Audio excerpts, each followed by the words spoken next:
माल्यादीनि सुगन्धीनि मालित्यादीनि वै प्रभो मया हृतानि पुष्पाणि पूजार्थं प्रतिगृह्यताम्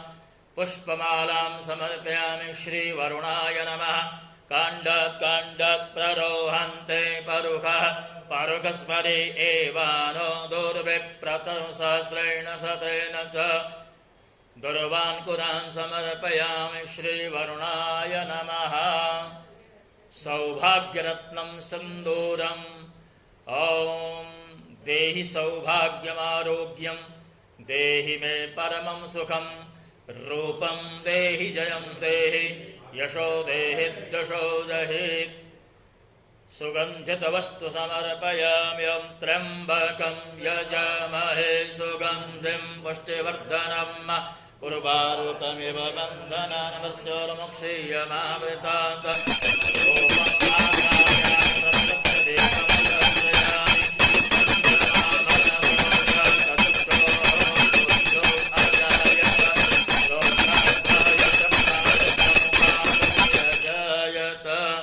हस्तौ प्रक्षालनैवेद्यं नाभ्य आसीदन्तरिक्षगं शीर्ष्णोर्द्यौः समवर्तत